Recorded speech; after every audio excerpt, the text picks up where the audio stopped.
নমস্কার, আমি গোবিন্দ দেব গোস্বামী দেববাণী অ্যাস্ট্রোলজিতে সবাইকে স্বাগত। আলোচনা হচ্ছে 2026 সালের জুলাই মাস আপনার মিথুন রাশির জাতক জাতিকাদের কেমন যাবে।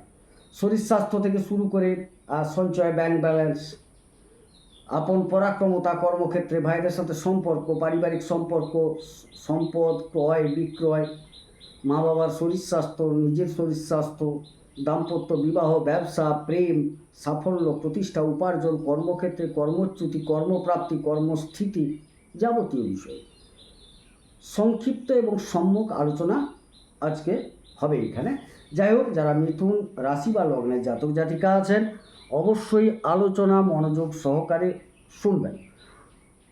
গ্রহাবস্থান বলে দিই, আপনার লগ্ন বা রাশিতে রবি 17 তারিখ পর্যন্ত থাকছেন, বুধ 8 তারিখ থেকে পুরো মাস থাকছেন, দ্বিতীয় বৃহস্পতি পুরো মাস থাকছেন, তৃতীয় কেতু শুক্র থাকছেন, শুক্র 5 তারিখ থেকে থাকছেন, তার আগে তিনি কিন্তু আপনার দ্বিতীয় ঘরে, চতুর্থে কেউ নেই, পঞ্চমে কেউ নেই, ষষ্ঠে কেউ নেই, সপ্তমে কেউ নেই, অষ্টমে কেউ নেই, নবমে রাহু পুরো মাস, দশমে শনি, একাদশে কেউ নেই, দ্বাদশে মঙ্গল পুরো মাস থাকছেন। এই হচ্ছে গ্রহাবস্থা। এবারে মূল আলোচনায় দেখা যাচ্ছে যে আপনার রাশিতে রবির অবস্থান থাকার সুবাদে এবং অন্যান্য গ্রহাবস্থানের নিরিখে আপনার কিন্তু একটু রক্ত সমন্বিত রোগ ব্যাধির সম্ভাবনা দেখতে পাওয়া যাচ্ছে এবং কিছু কিছু ক্ষেত্রে আপনাকে একটা মানসিক চিন্তায় ফেলবে বিষয়টা। অতএব আপনাকে খুব সাবধান থাকতে হবে, তো সাবধানতার সাথে সময়টাকে অতিক্রম করতে হবে, এটা হচ্ছে মূল বিষয়। এবারে দ্বিতীয় ঘরে চলে যাই।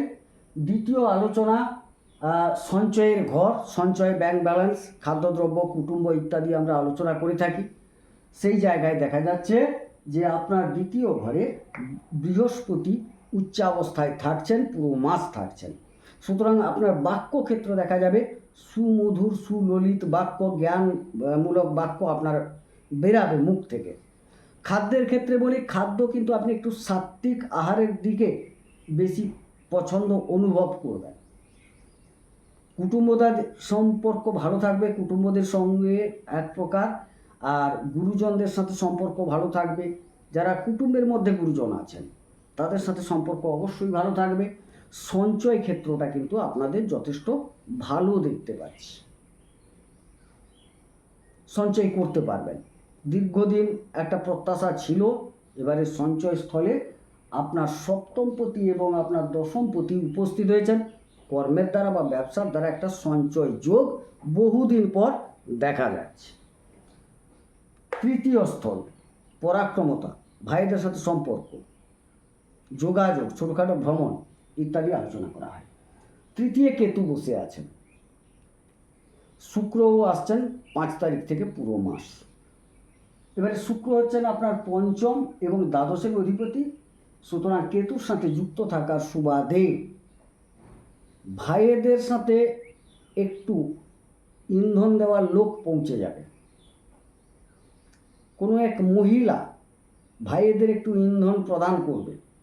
তবে আপনার যোগাযোগের ক্ষেত্রে কিছুটা গতি কমবে, তবে সফলতা কিন্তু আসার সম্ভাবনা, গতিটা কম হলেও সফলতা আসার সম্ভাবনা এই জায়গায়। আর ভাইদের সাথে সম্পর্ক আপনাকে একটু ঠিক রাখার চেষ্টা করতে হবে। যোগাযোগ কিছু ক্ষেত্রে ঘটবে, গুপ্তভাবে ঘটার সম্ভাবনা বেশি, তাতে আপনি সফলও হবেন। চতুর্থ ঘর খুবই গুরুত্বপূর্ণ জায়গা কিন্তু এটা। মায়ের শরীর স্বাস্থ্য, সম্পদ, গাড়ি বাড়ি যানবাহন, স্নাতক স্তর পর্যন্ত পঠন পাঠন, এগুলো আমরা আলোচনা করে থাকি। চতুর্থের অধিপতি বুধ 8 তারিখ থেকে তিনি কিন্তু আপনার রাশিতে বা লগ্নে থাকছেন। 8 তারিখের আগে তিনি কিন্তু থাকছেন কোথায়, দ্বিতীয়, তারপর বক্রী হয়েছেন যেহেতু তিনি চলে যাচ্ছেন। হ্যাঁ, বক্রী গ্রহ একটু বিলম্বিত ফল দেন, এটা ঠিক কথা, কিন্তু তার মধ্যেও একটা তীব্রতা থাকবে, ফলের তীব্রতা থাকবে, সময়ে বিলম্বতা থাকবে, এটা ঠিক। তবে এই ক্ষেত্রে দেখা যাচ্ছে আপনার কিন্তু পরিবারের যে স্বাচ্ছন্দ্য উপভোগ করার সময় কিছু যানবাহন ক্রয় যোগ দেখা যাচ্ছে এই সময়কালে। কিছুটা ভূমি ক্রয় হওয়ার সম্ভাবনা এটাও আছে। তবে হ্যাঁ, ভূমি ক্রয়টা সাধারণত কিছুটা বিক্রয় করে আবার ক্রয়, হয়তো একটা ছোট প্লট বিক্রয় করে দিলাম, বা কিছু একটা প্লট আছে অপ্রয়োজনীয় সেটা বিক্রি করলাম, আবার একটা প্লট কিনলাম, এরকম হতে পারে। বাড়ি ক্রয়ের যোগও আছে এই জায়গায়। পারিবারিকভাবে যারা ব্যবসা করেন তাদের একটা পারিবারিক ব্যবসায় জড়িয়ে পড়ার যোগ আছে এই সময়কালে। মায়ের শরীর স্বাস্থ্য খুব একটা খারাপ যাবে না, ভালো যাবে। পঠন পাঠনে যারা আছেন, বিশেষ করে চিকিৎসা সংক্রান্ত আইন সংক্রান্ত বিষয় নিয়ে পঠন পাঠন করছেন, বুদ্ধিমূলক কাজের সাথে বাক্যমূলক বিষয় নিয়ে পঠন পাঠন করছেন, তাদের ক্ষেত্রে সময়টা ভালো। হিসেব শাস্ত্র সময়টা ভালো, স্নাতক স্তর পর্যন্ত এই পড়াশোনাগুলো আপনি ভালো পারবেন। পঞ্চম স্থল উচ্চশিক্ষা, প্রেম, সন্তান, সাফল্য, প্রতিষ্ঠা। অধিপতি শুক্র, তিনি কিন্তু তৃতীয় থাকছেন। প্রতিষ্ঠা পাওয়ার ক্ষেত্রে যোগাযোগ কিন্তু হবে, কিন্তু যোগাযোগ হওয়া সত্ত্বেও বিলম্বতা আসবে, যোগাযোগটা হবে। উচ্চশিক্ষার ক্ষেত্রে একটা নতুন যোগাযোগের মাত্রা তৈরি হবে। হ্যাঁ, যারা রিসার্চমূলক কাজের সাথে যুক্ত আছেন তাদের ক্ষেত্রে ভালো উচ্চশিক্ষায়। গুপ্ত কোনো বিষয় নিয়ে, বৈদেশিক বাণিজ্য নিয়ে, বৈদেশিক নীতি সংযোগ নিয়ে পঠন পাঠন করছেন, ভালো। গণিত নিয়ে করতে পারলেও ভালো, অবশ্যই ভালো ফল পাবেন। প্রেমের ক্ষেত্র বলি, প্রেমের ক্ষেত্রে তৃতীয় ব্যক্তির উপস্থিতি পরিলক্ষিত হচ্ছে, সাবধানতা অবলম্বন করা উচিত। প্রেম, এই সময়কার প্রেম নিম্ন রুচি বা নিম্ন মানে নেমে যেতে পারে, বা ওই জায়গায় হতে পারে, একটু সতর্ক সাবধান থাকা ভালো। প্রতিষ্ঠার জায়গাটা বিলম্বিত হলেও, আটকে গেলেও শেষ মুহূর্তে পাওয়ার সম্ভাবনা প্রবল। এবারে চলে যাই ষষ্ঠ স্থল, রিপু, ঋণ, রোগ, শত্রুতা। অধিপতি মঙ্গল, মঙ্গল কিন্তু দ্বাদশে, ভালো নয়। শত্রুতার কারণে আইনি জটিলতায় ভোগার সম্ভাবনা আছে। ঋণের জন্য আইনের দণ্ড পেতে পারেন। ঋণ থেকে ধ্বংসে পরিণত হতে পারে আপনার জীবন, ছারখার হয়ে যেতে পারে। ঋণ থেকে আপনি কিন্তু একটা ধ্বংসের মুখোমুখি দাঁড়িয়ে যাবেন। ঋণ না গ্রহণ করাই ভালো এই সময়কালে। শত্রুতা বৃদ্ধি পাবে, তবে হ্যাঁ, কিছু শত্রু আপনার ধ্বংস হবে এই মুহূর্তে। তবে হ্যাঁ, রোগ ব্যাধির কারণে হাসপাতাল যাবেন, এটা ঠিক কথা, কিন্তু চিকিৎসার মাধ্যমে সেটা নিরাময় হওয়ার সম্ভাবনা, এটুকু দেখতে পাচ্ছি। সপ্তম স্থল দাম্পত্য, বিবাহ, ব্যবসা। অধিপতি বৃহস্পতি, বৃহস্পতি দ্বিতীয় বসে আছেন। অতএব ব্যবসা যারা করছেন তাদের ক্ষেত্রে কিন্তু খুব সুখের সময়, ভালো সময়। ব্যবসা থেকে একটা সঞ্চয় যোগ দেখতে পাওয়া যাচ্ছে, এটা নিশ্চিত। দাম্পত্য ক্ষেত্র খুব একটা খারাপ নয়, তবে পার্টনারের শরীর নিয়ে চিন্তিত থাকার কথা আপনার। বিবাহ যারা করতে চাইছেন অবশ্যই বিবাহ করতে পারেন, বিবাহের সময় এটা ভালো।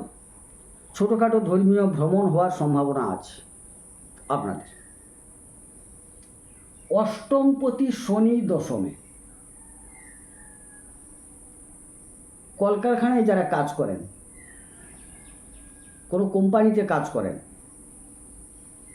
সেই জায়গায় কর্মপ্রাপ্তির যোগ আছে, কর্মের শ্রীবৃদ্ধির যোগ আছে। এই জায়গায় একটা জিনিস বলে রাখি, কর্মক্ষেত্রে যদি ন্যায় নীতি মেনে চলেন, নিষ্ঠা ঠিক রাখেন, তবে কর্মের স্থিতি হওয়ার সম্ভাবনা না হলে কিন্তু আপনার কর্মচ্যুত হওয়ার সম্ভাবনা। সুতরাং আপনাকে নিয়ম মেনে কাজ করতে হবে, নীতি মেনে কাজ করতে হবে, প্রকৃত শ্রম দিতে হবে। কোনো গুপ্ত বিষয় নিয়ে কিন্তু আপনি কাজ করতে পারেন এই সময়।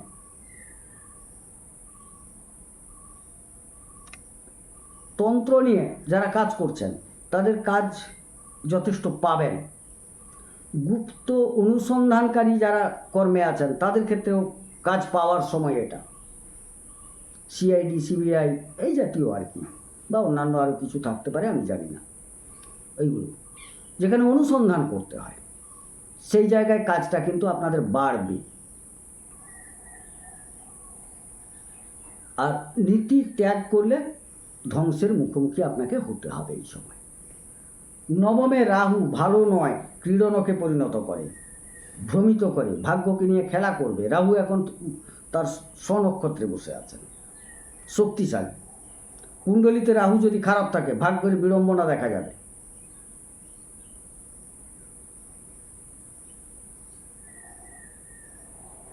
তবে একটা জিনিস দেখতে পাচ্ছি, এখানে চেষ্টার দ্বারা আপনি কিন্তু কোনো রিসার্চের জায়গায় যেতে পারেন যদি রাহু ভালো থাকে। উচ্চশিক্ষার ক্ষেত্রটা যদি রাহু ভালো থাকে, তাইলে কুণ্ডলিতে আপনার অবশ্যই খুব ভালো ফল পাবেন, না হলে কিন্তু ভাগ্য বিলম্বিত করবে। দশমে শনি বসে আছেন, কালপুরুষ চক্রের কর্মফলদাতা, তিনি দশমেই বসে আছেন। তিনি কর্ম দেবেন, কর্মপ্রাপ্তি ঘটাবেন, আমি আগেও বলেছি, কিন্তু ন্যায় নীতির সাথে করুন, নিষ্ঠার সাথে করুন, তবে কর্মটা করতে পারবেন। কর্মে উন্নতি আছে, কর্মে শ্রীবৃদ্ধি আছে, কারণ বৃহস্পতির একটি দৃষ্টি কর্মস্থলে আপনার পড়ে আছে। সুতরাং সততা যদি থাকে, কর্মপ্রাপ্তি ঘটবে, কর্মে উন্নতি ঘটবে, কর্মে শ্রীবৃদ্ধি ঘটবে, অন্যথায় বিপর্যস্ত হওয়ার সম্ভাবনা। একাদশপতি দ্বাদশে কিছু উপার্জন ব্যয় হবে। আবার যারা বিদেশ থেকে উপার্জন করেন তাদের লাভবান যোগ, এটুকু বোঝা যাচ্ছে। সুতরাং আপনার উপার্জনের স্থলটাকে ঠিক রাখতে হলে আপনাকে কর্মে মনোনিবেশ করতে হবে, যথারীতি পরিশ্রম করতে হবে। উপার্জন কিন্তু আছে, করতে পারবেন। আবার যারা বিদেশ সংযুক্ত কাজ করেন, বিদেশ রিলেটেড কাজ করেন, বৈদেশিক বাণিজ্য করেন, বিদেশি কোনো ব্যাংকে কাজ করেন, বিদেশি কোনো কোম্পানিতে কাজ করেন, তাদের ক্ষেত্রে সময় ভালো, কর্মক্ষেত্র খারাপ যাবে না, ভালো যাবে। এবারে চলে যান দ্বাদশস্থল, ব্যয়স্থল। দ্বাদশস্থল আধ্যাত্মিক স্থল, সেখানে মঙ্গল বসে আছে। মঙ্গল এবং দ্বাদশাধিপতি তিনি তৃতীয়। এই জায়গাটায় একটা আইনি যোগাযোগ, চিকিৎসা সংক্রান্ত যোগাযোগ, বিদেশ যাওয়ার যোগাযোগ তৈরি হবে। কিছু কিছু ক্ষেত্রে আধ্যাত্মিকতা যোগাযোগ, কোনো গুরু গ্রহণ, গুরু সান্নিধ্যে যাওয়া, ধর্মীয় কোনো জায়গায় যাওয়া নিয়ে একটা যোগাযোগ তৈরির সম্ভাবনা আছে। তবে হ্যাঁ, রক্তপাতের কারণে আপনাকে হাসপাতাল যেতে হতে পারে, আইনি জটিলতায় আবার জেল জরিমানা হওয়ার সম্ভাবনাও দেখতে পাওয়া যাচ্ছে। সুতরাং এই সময়কালে আপনাকে কিন্তু অতিরিক্ত সাবধানতা অবলম্বন করতে হবে। আইনি লিটিগেশন, শত্রুতা, রক্তপাত যোগ এগুলো কিন্তু প্রবল আকার ধারণ করবে। এ বিষয়ে আপনাকে যথেষ্ট সচেতন থাকতে হবে এবং থাকা কর্তব্য, না হলে কিন্তু আপনি প্রচুর বিপদে পড়বেন এবং সেখান থেকে একটা দেখা যাবে যে আপনার খেসারত একটা দিতে হতে পারে, একটা ক্ষয়ক্ষতির যোগও দেখতে পাচ্ছি প্রচুর পরিমাণে। সুতরাং এই জায়গা থেকে অবশ্যই আপনাকে সাবধান থাকা উচিত বা কর্তব্য মনে করি। সুতরাং সাবধান হন। এবার একটু নক্ষত্রভিত্তিক আলোচনায় চলে আসি। হঠাৎ কিছু প্রাপ্তি যোগ রাহুদেব দেবেন মৃগশিরা নক্ষত্রে যাদের জন্ম। শনি কর্মক্ষেত্রে কিছুটা বাধা দান করবেন। আর যারা শিক্ষা বা কোনো গুপ্ত বিষয় নিয়ে চর্চায় আছেন বা কোনো যোগাযোগের চেষ্টা করছেন, সেখানে কিন্তু বারবার চেষ্টা করলে সাফল্য পাবেন। আদ্রাতে যাদের জন্ম তাদের কিন্তু একটু সঞ্চয় সম্পর্কিত, ব্যবসা সম্পর্কিত, কর্ম সমন্বিত বা সম্পর্কিত বিষয়টায় সাবধান থাকতে হবে। ওনাদের কর্মপ্রাপ্তির ক্ষেত্রে দেখা যাবে কিছু কিছু ক্ষেত্রে সময় বিলম্বিত হবে এবং যোগাযোগের ক্ষেত্রে বাধা অনুভব হবে। প্রত্যেকটা কাজে শেষ মুহূর্তে গিয়ে আটকে যাওয়ার সম্ভাবনা। পূর্ণবাসু নক্ষত্রে যাদের জন্ম তাদের কিন্তু সঞ্চয় যোগ খুব ভালো, ব্যবসার ক্ষেত্রেও ভালো, কর্মপ্রাপ্তির ক্ষেত্রেও যথেষ্ট ভালো দেখতে পাচ্ছি।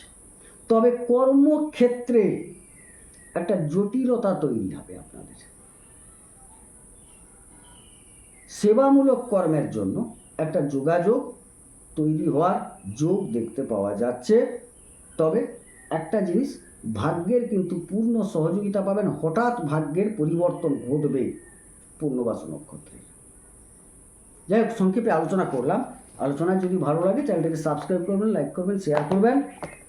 আর সবাই সুস্থ থাকুন, সুন্দর থাকুন। আর যারা বুঝতে পারছেন না, কুণ্ডলী বিচার করাতে চান, নাম্বার দেওয়া আছে, নাম্বারে যোগাযোগ করুন। দক্ষিণা অবশ্যই দিতে হবে। যাই হোক, সবাই ভালো থাকুন। ঈশ্বর সকলের মঙ্গল করুন। মঙ্গল হোক। নমস্কার।